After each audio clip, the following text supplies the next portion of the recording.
idée fausse, qui n'est pas tout à fait la même chose. D'abord, je ne suis pas historien, je suis journaliste de métier, et donc ça fait longtemps que je m'intéresse à la bière, à une époque où ça intéressait d'ailleurs pas grand monde, ce qui est quand même un avantage.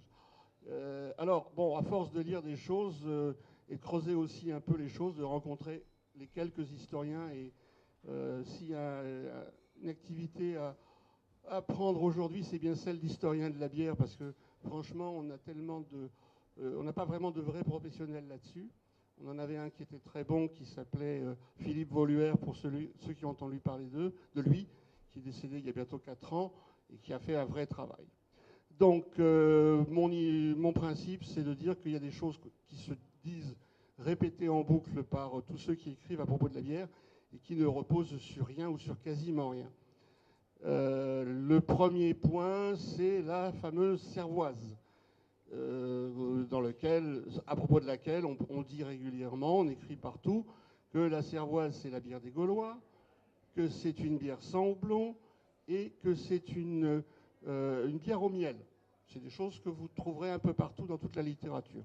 Or, ces 3 points ne sont en rien établis, voire faux, ce qui est quand même un peu gênant. Alors, en quoi c'est faux? D'abord, il faut savoir que, ce qui concerne les Gaulois, on ne sait pas grand-chose, et en tout cas, on ne sait rien d'écrit. Les Gaulois n'écrivaient pas. On ne sait pas quelle langue ils parlaient exactement. Et les quelques textes qu'on a en gaulois, qui sont plutôt des inscriptions qu'on a retrouvées au cours de fouilles, sont rédigés soit en grec pour les plus anciennes, soit en latin. Donc il n'y a pas d'alphabet gaulois. En tout cas, on n'en a jamais trouvé de traces. Donc savoir ce que disaient les Gaulois et ce qu'ils faisaient, c'est déjà, je dirais, un peu mystérieux. Deuxièmement, les seuls qui ont parlé des bières gauloises, puisque c'est le sujet qui nous intéresse, on ne va pas parler de la civilisation gauloise, les seuls qui en ont parlé, ce sont donc un peu les Grecs et surtout les Romains.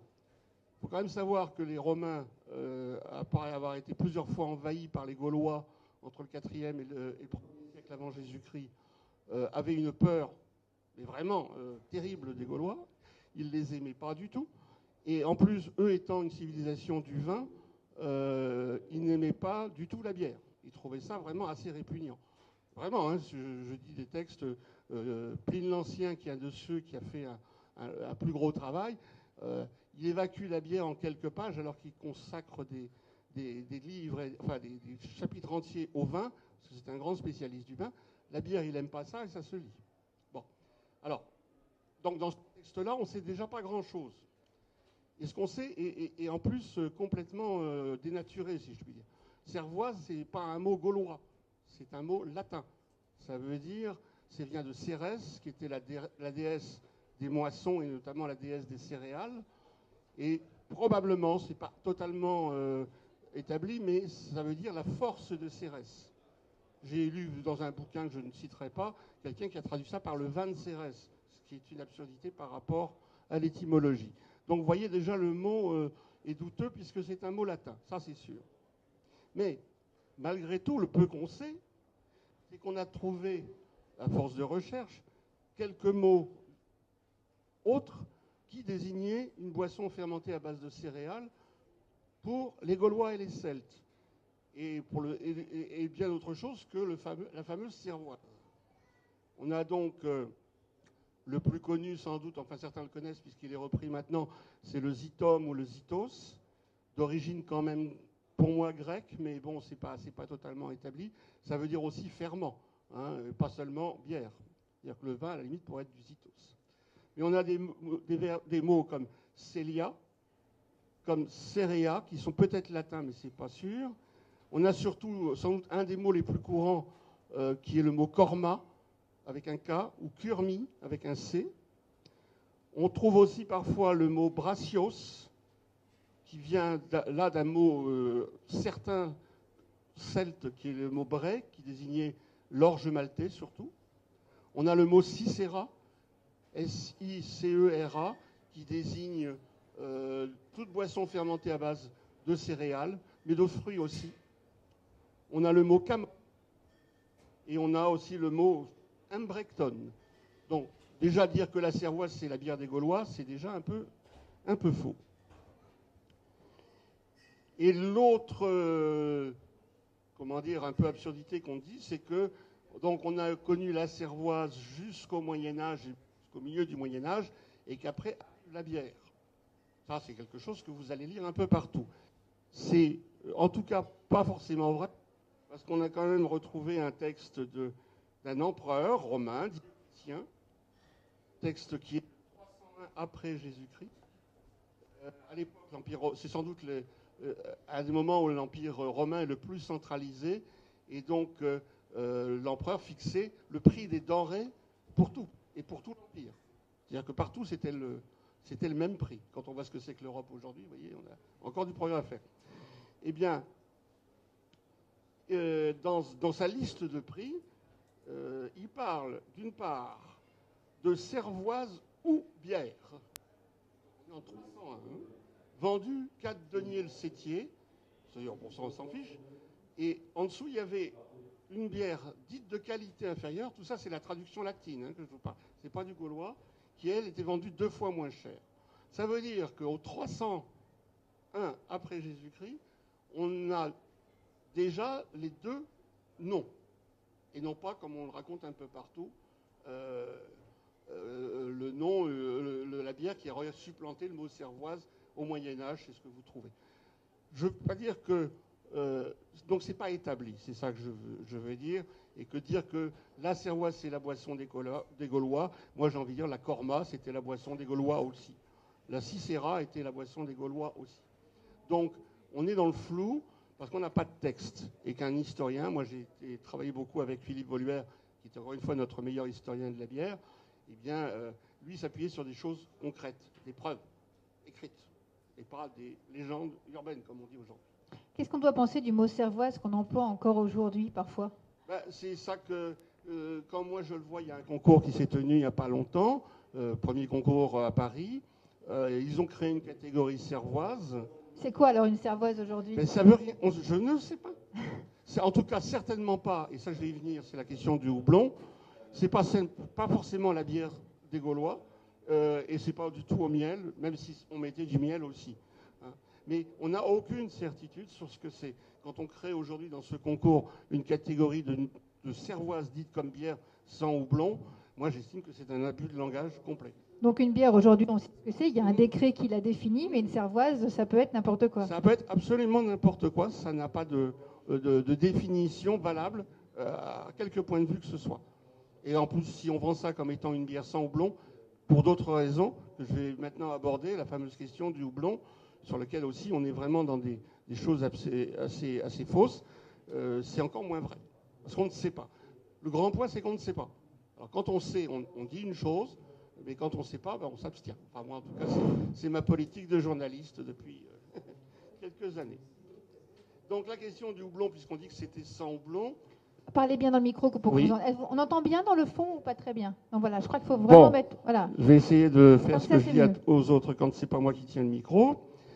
Alors, le houblon, la grande... comment dire, la grande information principale qui circule, c'est que le houblon apparaît au XIe ou au XIIe siècle et va progressivement supplanter les autres formes d'aromatisation. Ce qui veut dire qu'avant, on ne connaissait pas, d'où notre fameuse cervoise sans houblon. Or, d'après les infos existantes, établies, c'est faux. C'est faux sur plusieurs bases. D'une part, la plante, alors certains disent que la plante est arrivée de Chine à peu près au milieu vers les années, 3e, 5e siècle après Jésus-Christ. Bon, c'est complètement faux. On a trouvé des pollens de houblon au moins 6700 ans avant Jésus-Christ auprès du lac de Constance, et qu'on a des traces toujours de pollen de houblon, plantes sauvages, n'oublions pas, en France, dès 700-750 avant Jésus-Christ. Donc, le houblon existe et pousse naturellement. On en trouve encore. Il y a quelques années, j'ai visité une brasserie de Nyons, la brasserie artisanale du Sud, je ne sais pas si certains connaissent. Ils venaient d'investir un nouveau local, qui était une ancienne huilerie, et tout au fond, et eux-mêmes ne le savaient pas avant d'acheter, il y avait une clôture envahi par du houblon sauvage. C'était pas terrible pour faire de la bière, ils l'ont pas utilisé. Mais bon, c'est du houblon sauvage et on en trouve encore quand on se balade, paraît-il, dans pas mal de coins. Donc c'est une plante sauvage très ancienne. Donc, qu'est-ce qu'on a comme preuve de l'utilisation du houblon bien avant la date que je vous ai dit? On a au moins un site. Il est bien sonorisé, le voisin derrière. Donc, on a une des traces pour l'instant les plus anciennes, parce qu'on en trouve tout nouveau. C'est un site assez, qui a été exploré assez récemment, il y a 10-15 ans seulement. C'est en Italie du Nord, où il y avait des Celtes, parce que les Celtes ont envahi et colonisé une partie de l'Italie du Nord avant que les Romains se développent et prennent toute la place. Donc ce site qui remonte à 550 avant Jésus-Christ, je dis bien 550 avant Jésus-Christ, on a trouvé des poteries contenant des résidus qui ont été minutieusement analysés et qui ont prouvé que ça avait contenu des boissons à base de céréales fermentées, parce que ça on peut l'établir aujourd'hui, il y a 30 ans on ne pouvait pas, maintenant on peut, et que dans ces résidus on a trouvé des pollens de différentes plantes et donc du houblon. Il n'est pas arrivé là tout à fait par hasard, certainement. Donc on est, je rappelle, 550 avant Jésus-Christ. Bon. Ce qu'il faut savoir, c'est que le houblon poussant naturellement n'était pas vraiment cultivé et que toutes les bières fermentées à base de céréales, les boissons fermentées à base de céréales de l'époque, telles quelles, c'est pas buvable. Je ne sais pas si ça vous est arrivé, moi ça m'est arrivé, privilège de journaliste, d'aller dans des brasseries et de goûter du mou de bière fermenté sans ajout de quoi que ce soit. Et bien si avec ça, franchement, je ne sais même pas si la bière existerait encore de nos jours. Tellement ça n'a pratiquement aucun goût une fois que c'est fermenté. Avant c'est légèrement sucré, c'est un peu insipide. Quand c'est fermenté et gardé, mais sans ajout de quoi que ce soit, aujourd'hui c'est principalement du houblon, mais on peut mettre autre chose, là ça prend de l'intérêt. Donc le jus de céréales fermenté, pas terrible.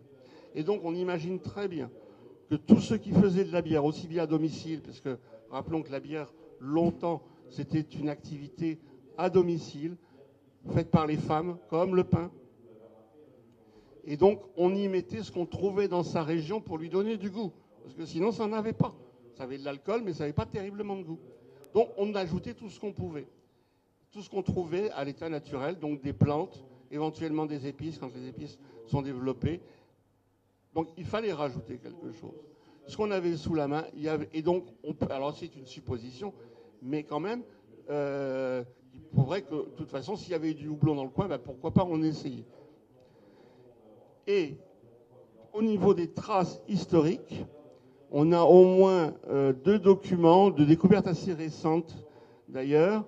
On a d'une part un texte qui s'appelle un politique d'un abbé bénédictin qui remonte donc au 8e siècle, à cheval entre le 8e siècle et le 9e siècle après Jésus-Christ, et qui cite notamment le houblon comme étant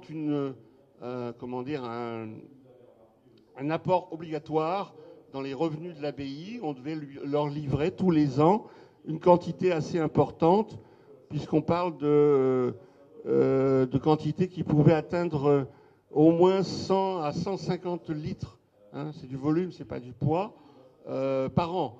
Ce qui veut dire qu'avec déjà cette quantité-là, on pouvait déjà faire quand même un peu de bière. Donc, et c'est un document régulier de cette brasserie, de cette abbaye bénédictine, donc non, c'est un texte qui concerne plusieurs brasseries bénédictines. Donc, là, c'est une preuve qu'on utilisait déjà le houblon normalement pour faire une boisson fermentée à base de céréales. Et on est encore une fois aux alentours de 800-900. De 700, pardon, de 800, oui, 790-825.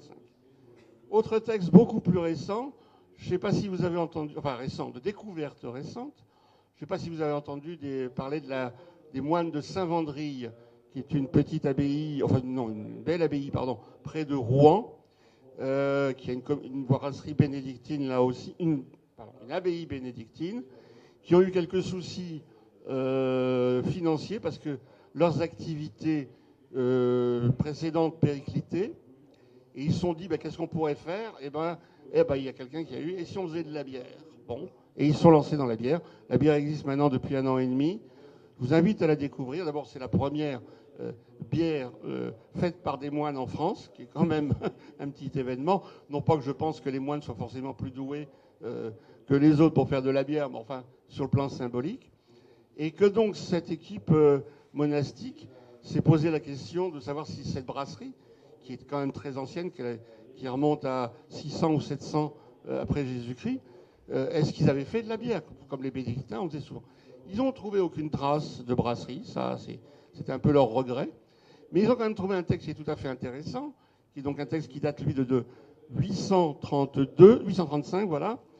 Et l'abbé de l'époque a laissé un document assez important, en taille, puisqu'il recense tout ce son abbaye a besoin comme fourniture de toute nature, solide, liquide, matériaux, au cours de l'année que doivent lui livrer leurs donateurs.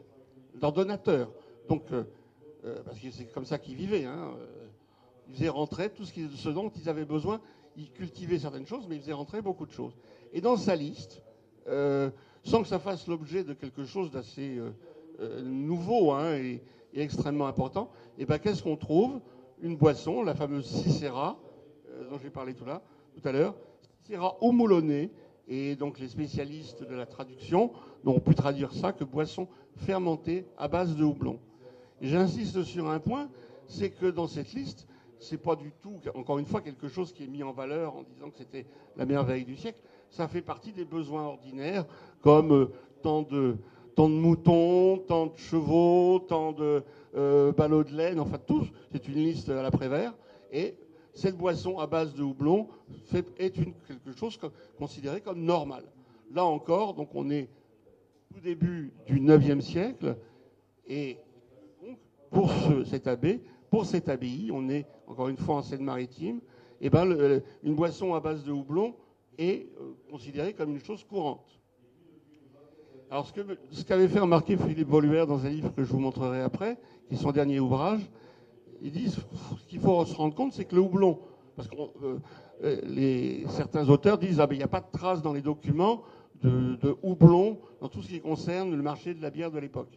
Bon, moi je veux bien, mais Philippe voulait surtout, mais il disait mais comme la plante n'était pas cultivée, elle ne faisait pas l'objet de commerce, les gens utilisaient ce qu'ils avaient apporté, puisque ça pousse toute seule, et que donc c'était pas taxé.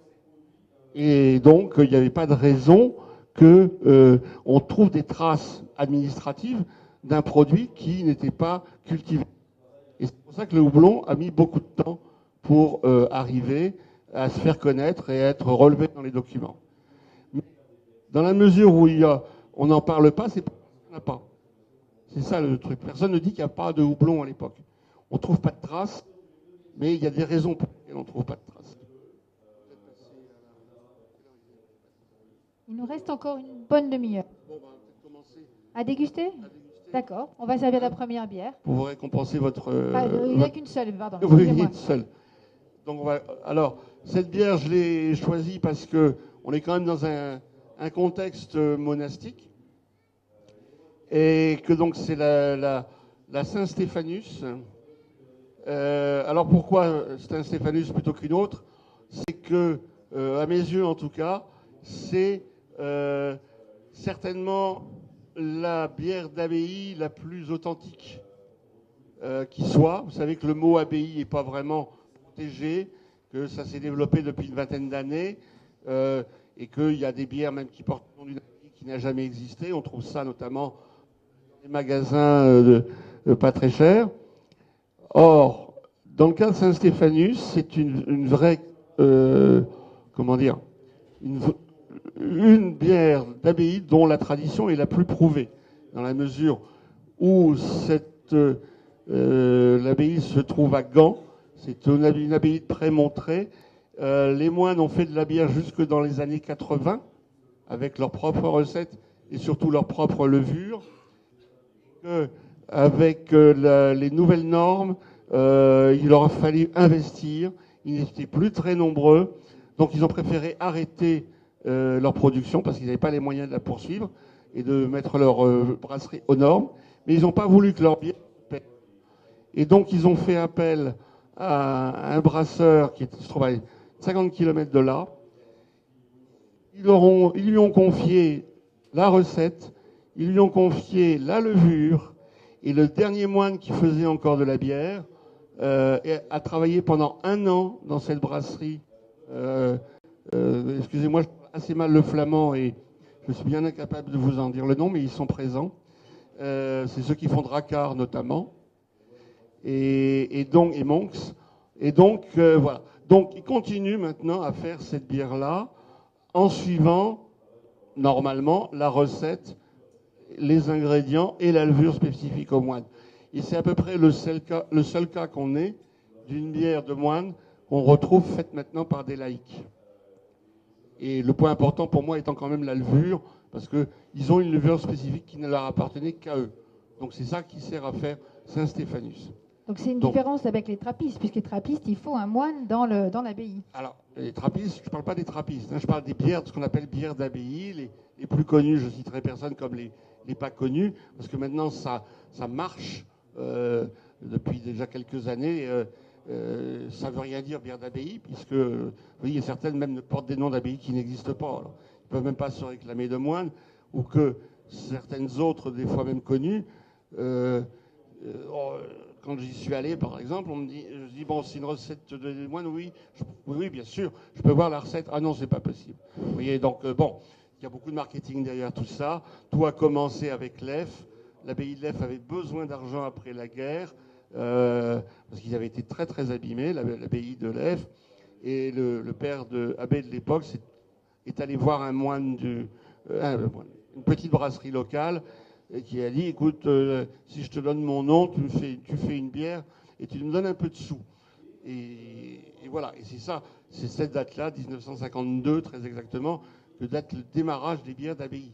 Avant, on ne savait même pas ce que c'était. Il y avait les trappistes, mais on ne les appelait pas bières d'abbaye. On les appelait bières monastiques. Trappiste, c'est autre chose. Il faut qu'il y ait au moins un moine.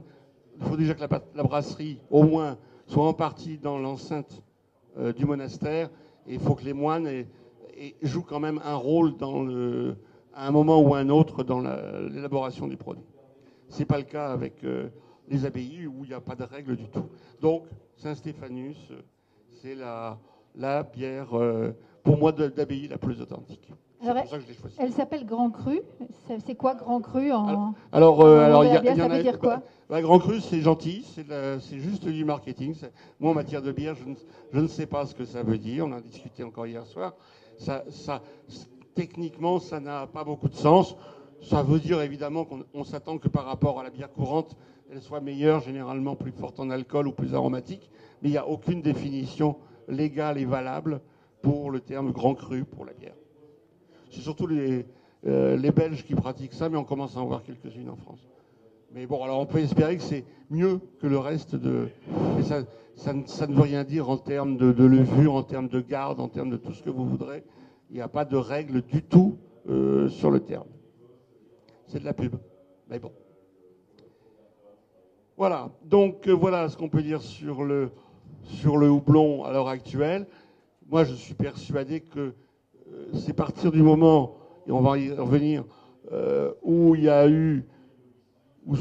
et ça, les moines ont joué un rôle, parce qu'il y avait la bière que les gens faisaient à la maison, les femmes surtout, avec leurs propres recettes, les aléas d'une toute petite production.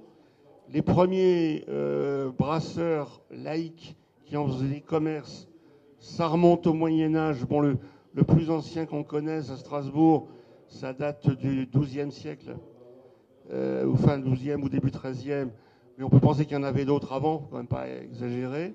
Mais les villes, par contre, les moines qui avaient besoin de faire de la bière, notamment tous ceux qui suivaient la règle de Saint-Benoît, qui leur demandent d'être entièrement autonomes, et qui donc, étant dans des régions où on ne pouvait pas faire de vin, pour avoir une boisson saine,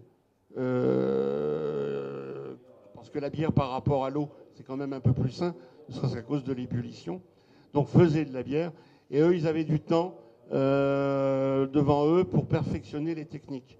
Et ça, il est fort probable que ce soit eux qui sont aperçus au fur et à mesure de l'évolution que mettre du houblon dans la bière avait, bon, ça donnait des goûts, mais surtout ça avait un pouvoir assainissant, alors qu'on ne connaissait rien à l'époque, évidemment, des bactéries et autres saloperies qui peuvent infecter une bière.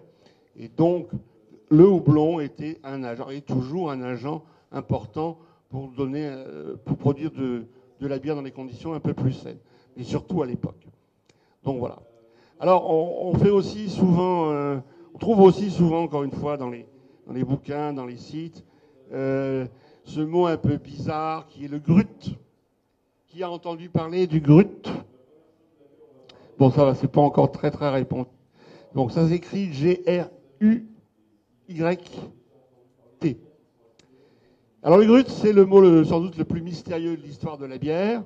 On sait que c'est un mélange de tout ce qu'on veut, c'est-à-dire que c'est un mélange de plantes, d'épices, mais quelles plantes, quelles épices rentraient dans la composition, rien n'a été établi, c'est-à-dire qu'on sait qu'il y avait sans doute ça, ça, ça. Obligatoirement non, on n'en sait rien. Dans quelle proportion, on n'en sait rien. Et comment l'utiliser, on n'en sait rien. Encore une fois, tout ça, c'est du mystère. Il ne faut pas oublier que la bière, c'était pas très bien considéré, que c'était une boisson secondaire par rapport au vin, longtemps, et que c'était fait pour désaltérer et que c'était pas trop infecté. Mais comment c'était fait, on n'a rien, on n'a pas de livre de brassage, on n'a pas de notes de dégustation non plus, vous imaginez. Donc, le mystère. Et qu'en plus, comme tout reposait sur une tradition orale, puisqu'il n'y avait pas d'écrit, il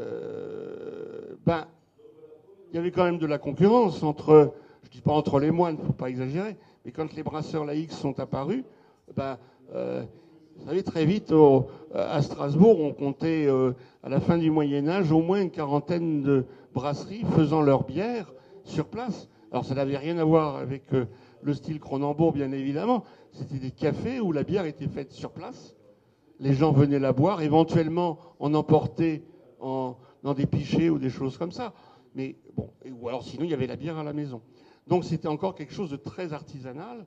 Et il y avait peu encore de ventes, au moins dans le courant du Moyen-Âge. Donc chacun avait ses recettes. Et que si la bière plaisait plus qu'à d'autres, eh ben c'était la concurrence. Donc on gardait ces secrets. Et cette pratique de la transmission orale de la bière s'est poursuivie encore jusqu'à aujourd'hui. Il y a encore 30 ans, quand j'ai démarré, un brasseur ne disait pas s'il mettait par exemple du blé dans sa bière. Je parle des grands brasseurs industriels. Ils n'en parlaient pas. Ou ne parlaient pas de levure. J'ai découvert un jour par hasard qu'une grande brasserie française, jusqu'à une date récente, utilisait une seule souche de levure pour faire toutes ses bières. Et que je l'ai su parce qu'une fois, ils se sont lancés dans une bière différente, qui n'a pas marché d'ailleurs, mais qu'ils avaient dû utiliser pour la faire une autre levure. Donc tout ça, c'est la tradition du secret chez les brasseurs est très très forte. Encore aujourd'hui, il y en a encore qui sont réticents à dire les houblons qu'ils utilisent, par exemple. Donc j'en viens à mon grut. Rien n'indique que le grut contenait du houblon, mais là encore, on n'en sait rien, et rien n'indique qu'il n'y en avait pas. De toute façon, il n'était pas cultivé. Et si en plus le grut a fait un peu de la résistance par rapport au houblon, c'est pas une histoire d'idéologie ou de respect des pratiques traditionnelles, comme on aime bien le dire aujourd'hui. C'est tout simplement que avant l'an 1000, les évêques, au départ soutenus par un des empereurs allemands, Otto II, les évêques se sont pris le monopole du grut. C'est-à-dire que tout brasseur, et ils ont commencé à se développer par la suite, et ben quand il achetait son malt, s'il ne maltait pas lui-même, il y avait déjà des malteurs, ben il devait acheter obligatoirement du grut et payer la taxe. Et que ce grut, mine de rien, ça ressemblait plutôt à une mine d'or pour pas mal d'évêques. Et quand les brasseurs se sont rendus compte que le houblon avait des avantages intéressants, toujours essentiellement sur le plan sanitaire, aussi sur le plan du goût, eh ben, les évêques ont fait de la résistance et ont interdit l'usage du houblon. Pourquoi? Parce qu'ils étaient des fanatiques de la bière. Simplement que ça touchait à leurs revenus. Et ça, c'était un peu plus important. Alors, voilà. Donc, alors, ce qui fait que ce grut mythique, mystérieux, franchement disparu. Alors, c'est marrant, parce qu'avec le renouveau des artisans, on trouve quelques traces du retour du grut. Mais avec des phrases assez rigolotes. Ça, c'est le monde de la bière aujourd'hui. Moi, je m'amuse beaucoup parce qu'on vous sort des choses tout aussi fantasmatiques qu'avant. Alors là, je vous le cite parce que j'ai trouvé ça sur un site. Ça remonte à une dizaine d'années. Je sais. Apparemment, il a plus l'air d'être entretenu, mais enfin, il est toujours là. Voilà ce qui est écrit. Il est important de ne pas perdre de vue les propriétés intoxicantes de la bière de Gut. Il s'agit d'un breuvage narcotique, aphrodisiaque et psychotrope lorsqu'elle est consommée en quantité suffisante. La bière de Gut stimule l'esprit, crée l'euphorie et augmente la libido. Il en est tout autrement pour la bière houblonnée, un aphrodisiaque, et qui prodigue en plus de la somnolence. Alors je trouve ça assez génial d'être capable d'écrire quelque chose sur la base d'un produit dont on ne sait rien. Hein, comme quoi la bière, qu'elle soit de Gut ou de houblon, quand même des résultats assez... pas besoin de prendre de produits psychédéliques. Apparemment, il y a des gens qui sont capables de... Donc c'est peut-être une nouvelle légende urbaine qui est en train de naître autour du Gut, parce que je sais que certains brasseurs commencent à dire je vais sortir une bière de Gut. Il y en a peut-être des gens en France qui font. Moi, je dis c'est quoi votre Gut? Parce que bon, il y a quand même une grande marque. Oh, je vais la citer, tant pis. Ils sont pas exposants, donc je ne serai pas gêné. C'est Grimbergen qui vient de sortir une bière qui s'appelle Héritage. Et dans lequel, alors c'est pas marqué sur l'étiquette, mais dans le dossier de presse, on dit reprenant la tradition des bières de Gut de l'abbaye de Grimbergen, voici donc notre bière Héritage. Bon, là encore, qu'est-ce qu'ils ont comme document? On n'en sait rien. Alors je vais poursuivre sur quelqu'un qui joue un rôle dans toute cette histoire de houblon quand même. Certains ont peut-être entendu parler. C'est Hildegarde von Bingen, une dame absolument vénérable pour laquelle j'ai le plus grand respect, qui était donc abbesse, qui a eu des visions mystiques dès l'âge de 7 ans, je crois. Alors elle a tout fait. Alors elle a vécu 1098 à 1179. Alors et tout, docteur de l'Église, elle a écrit des livres, elle était musicienne. Elle était médecin, guériseuse, elle était voyante, et elle a même écrit une langue qu'elle seule comprenait et parlait. Un grand personnage. Mais j'ai encore une fois beaucoup de respect pour elle, parce que j'ai pu lire un peu de ses textes traduits. C'est quand même assez enlevé, quoi, dans le genre. Bon, alors elle écrit notamment un livre concret qui s'appelle Physica, et elle parle de plantes qu'elle a observées elle-même. Parce que ça, de ce côté-là, c'était quand même quelqu'un d'assez scrupuleux. Alors, et elle parle de houblon, et c'est pour ça qu'elle est citée dans tous les bouquins en disant c'est elle qui a lancé la culture du houblon dans la bière. Il faut quand même le faire. Alors, qu'est-ce qu'elle dit, cette brave Hildegarde? Le houblon dessèche et échauffe, car il accroît la mélancolie, mais renferme pourtant un peu d'humidité. Pardon, j'ai sauté une ligne. Il ne vaut pas grand-chose pour l'homme, car il accroît la mélancolie et il dispose l'âme à la tristesse. C'est pas ce que j'ai tendance à voir dans les bars à bière aujourd'hui, mais enfin bon. Je continue. Par sa nature échauffante, il est nuisible aux viscères.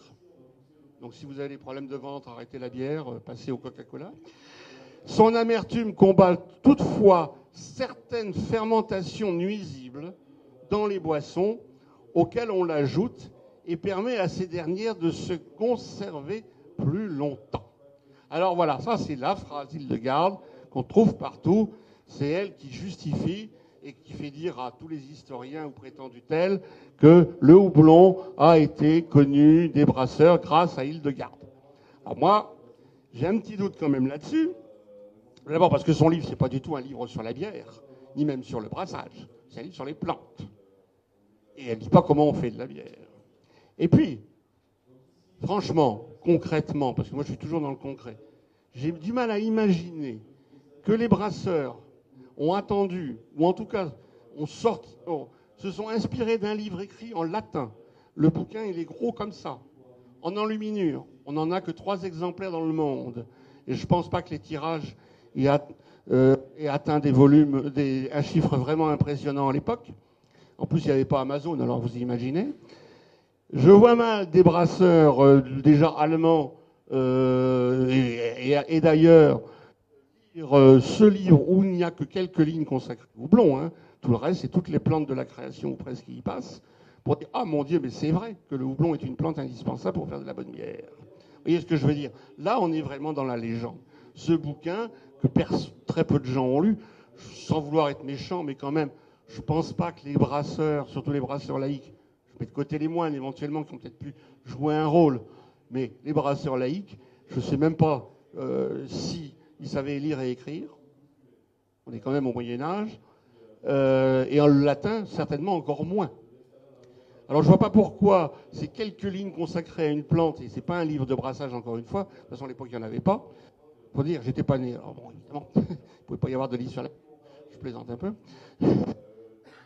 Mais en tout cas, c'est pas ça qui a pu déterminer l'emploi de plus en plus régulier du houblon dans la bière. C'est tout simplement le travail permanent des brasseurs qui se sont aperçus que le houblon, avec le houblon, ils jetaient moins de bière infectée et que ça donnait quand même des notes aromatiques et amères intéressantes. C'est pas la peine d'aller chercher, de tirer de sa tombe cette brave Hildegarde. Encore une fois, j'ai le plus grand respect pour elle. Mais dire qu'on commence à utiliser du houblon à cause de cette brave Hildegarde, encore une fois, c'est dire n'importe quoi de mon point de vue. Merci Gilbert. Est-ce que vous avez des questions? Est-ce que vous avez d'autres comme ça? Une petite interrogation? Je vais vous laisser le micro. Bonjour. Du coup, est-ce qu'on peut considérer que jusqu'à une certaine époque, la plupart des bières étaient acides vu à cause de la fabrication ou des plantes utilisées On peut le supposer, mais rien ne... Encore une fois, on n'a rien. Il n'y a pas de note de dégustation nulle part. Que tout ça a été très empirique, encore plus artisanal qu'aujourd'hui, parce qu'on n'avait pas les mesures de contrôle. Il n'y a pas si longtemps qu'on sait contrôler le taux d'acidité, le niveau de sucre ou le taux de protéines des bières, par exemple. Tout est possible. Je vous dis qu'il n'y a rien. Il n'y a pas de preuves, il n'y a pas de témoignages. Bière Magazine n'existait pas, vous imaginez? Bon. D'ailleurs, est-ce qu'on peut...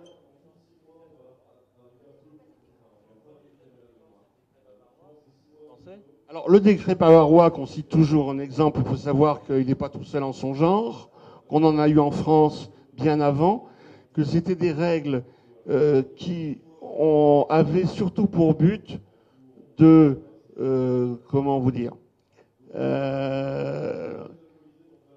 d'empêcher la trop grande utilisation du blé pour faire de la bière en période de disette.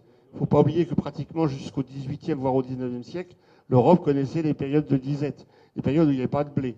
Et que le blé servait souvent à faire des bières, et que si on en avait perdu l'usage, c'est à cause de ce genre de décret qui l'interdisait. Alors, il y a eu des décrets, y compris dans...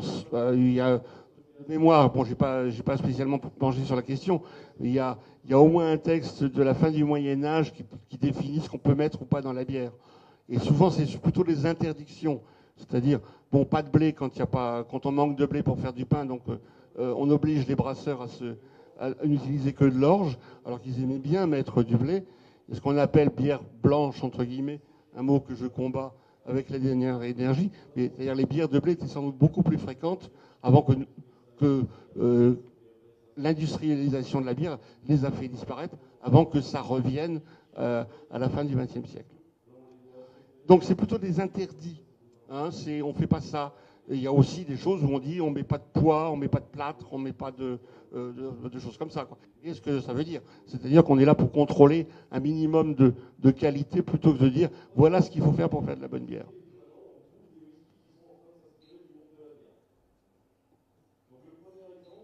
Et est-ce que c'était vrai qu'il y avait une interdiction des fois de brasser par rapport à la saison, comme j'ai entendu parler d'interdiction de brasser pendant le temps des cerises. Est-ce que c'est véridique ou pas? C'est pas une interdiction, c'est plutôt une règle. C'est-à-dire, c'est le fameux période de brassage entre l'automne et le printemps, c'est-à-dire la Saint-Michel à la Saint-Georges. C'est plutôt une pratique que les corporations de brasseurs ont essayé d'ériger en principe. Pourquoi? Parce que quand il commence à faire chaud, qu'on n'avait absolument aucun système jusqu'au 19e siècle pour produire du froid, sauf de manière un peu particulière, en conservant de la glace et tout ça. Donc c'est devenu un principe parce qu'on risquait très facilement de faire tourner sa bière qui pouvait s'infecter en période, dès que la température nocturne dépasse les 15 degrés, 10-15 degrés, le risque d'infection est là, surtout vu les techniques utilisées à l'époque. Donc c'est pas... On ne peut pas parler d'interdit, enfin, on ne peut pas dire ça, mais on peut dire que c'était vraiment un très bon conseil donné aux brasseurs. Brassez pas pendant qu'il fait chaud parce que vous allez en jeter la moitié. Et quand on jette de la bière tournée, on jette quand même des céréales qu'on a dû acheter. D'autres questions? On va se quitter là alors. Et il reste plus de temps, c'est fini? Il nous reste 5 minutes. Je voulais juste dire un petit mot pour ceux qui s'intéressent un peu à l'histoire de la bière. Ça concerne la fameuse abbaye de Saint-Gall. Je ne sais pas si certains en ont entendu parler. C'est une abbaye suisse qui est très souvent citée dans les magazines, dans les livres sur la bière. Abbaye suisse dont on possède un plan. Et dans lequel, sur ce fameux plan de l'abbaye de Saint-Gall, figurent 3 brasseries situées dans 3 secteurs différents. Et on dit souvent que c'est la trace la plus ancienne d'une brasserie. Alors, c'est pas faux, le plan existe, mais d'abord, c'est pas un vrai plan. Ça ne correspond en rien à ce qu'a pu être l'abbaye de Saint-Gall. Le plan remonte à 820. En fait, c'est un plan, c'est un plan symbolique. C'était un peu l'abbaye idéale telle que le voyaient les équipes de l'époque. Par contre, là où on retrouve un peu le genre de dérive contre lesquelles je m'élève, c'est que on lit souvent, et je l'ai lu régulièrement, que ces trois brasseries servaient à élaborer 3 bières différentes. Une bière haut de gamme pour le père Abbé et ses visiteurs de marque, une bière moyenne, et il y a même des gens qui ont mis des noms là-dessus, pour les pèlerins, et une bière de base pour les moines, et une bière de base pour les visiteurs, pour les pèlerins. Bon, c'est assez absurde sur le plan de la technique, et surtout même du peu qu'on sait des techniques brassicoles à l'époque, parce que si on faisait 3 bières différentes, mais c'était à partir de la même masse de céréales, on faisait une première bière qui était très concentrée, très goûteuse, une deuxième bière en remettant de l'eau chaude sur la masse de céréales, et une troisième bière qu'on appelait la petite bière. Alors ces pratiques-là aujourd'hui ont un peu disparu parce que les brasseurs, ils font un premier lavage, des fois un deuxième, et ils mettent tout ensemble. Bon, on voit mal, parce que les 3 brasseries en question sont séparées, on voit mal les gens, les ouvriers brasseurs de l'époque, transporter le mou d'une brasserie à l'autre, vous imaginez? Absurde. Pour faire une deuxième bière dans une deuxième brasserie et faire une troisième bière dans une troisième brasserie. Bon, or vous trouvez ça, hein, je veux dire, j'ai encore lu des bouquins même de parution récente où on dit la première brasserie servait à faire la deuxième, elle servait à... C'est absurde sur le plan des techniques brassicoles de l'époque surtout et même encore d'aujourd'hui. Vous voyez, ça et ça vous allez le retrouver répercuté. Donc il faut garder l'œil, il faut être vigilant. Je vais juste vous montrer ce livre parce que j'y tiens beaucoup, de Philippe Voluère.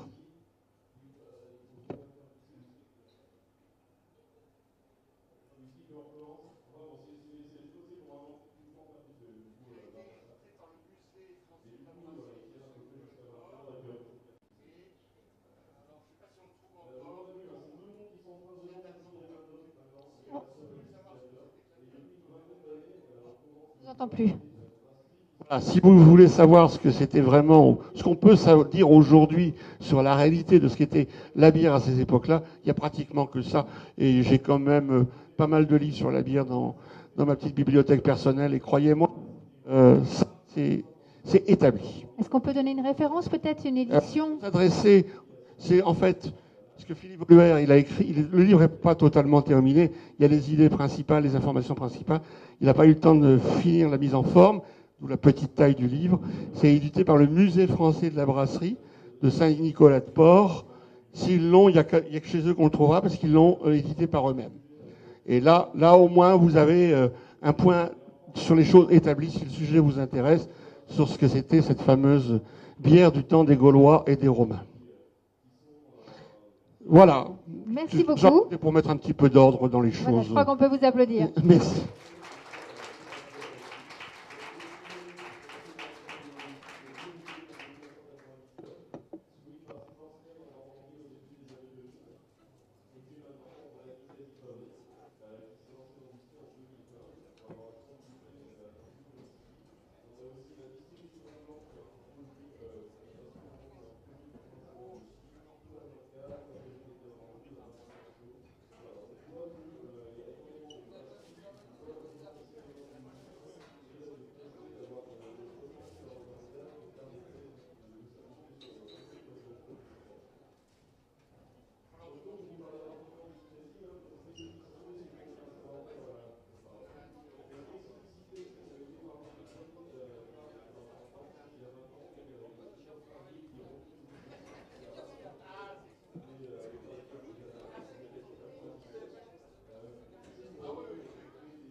J'ai fait ça et j'ai retourné la batterie et elle s'est pas. Et là, je viens de finir ma.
Elle n'est pas chargée.